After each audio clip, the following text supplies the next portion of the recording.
hello friends बरायबाय बड' जब info YouTube चैनेलाव आशा खालामो गासिबो नोंथांमोना मोजाङै दङ दा मेट्रिक रिजाल्ट एबा HSLC फाइनाल रिजाल्टनि बागै मोनसे बिग आपडेट सफैदों जों बेखौ नायगोन मानोना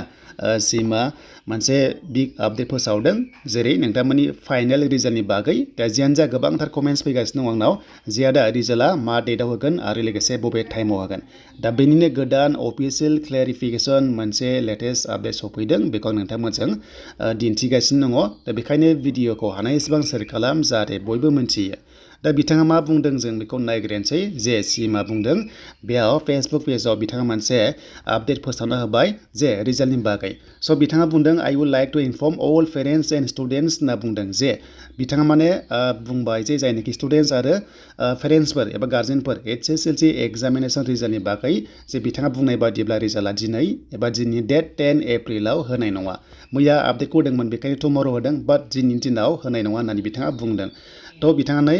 डाइरेक्ट माने लिरखाबाय जुदि रिजाल्टआ रेडि जाबासो माने बर्डआ एनाउन्स खालामगोन दानि बर्डआ SF ना सेबा सिगां सेबा होनोमोन बाट दाना SF गोदान नाम दोननाय जादों स' बिथांमोना रिजाल्टनि बागै फोसावगोन जेब्लासिम रेडि जाया अब्लासिम फोसावनाय नङा आरो जेब्लानो रेडि जागोन अब्लानो फोसावगोन थ' बे लिरनाय स्टाइलाव जों मिन्थिनो हाबाय मोनदांनो हाबाय जे रिजाल्टआ दिनैनि दिनाव होनाय नङा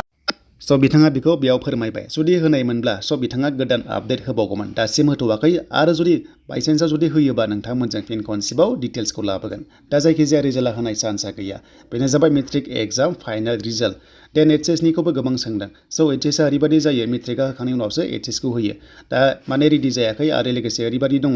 आपकामिं पन्चायत इलेक्सनबो दङ अके स' मेयावहाय जानो गोनां इलेक्सन दङ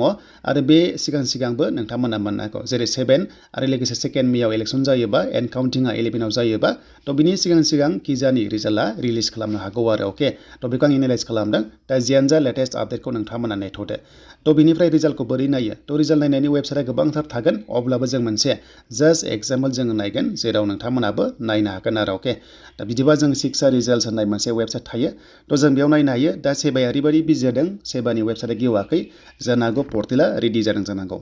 दा बेनो जाबायनो सिक्सा होननायाव जोङो रिजाल्टखौ नायनो हागोन जेब्ला होयो नेक्स्ट टाइमाव नोंथांमोना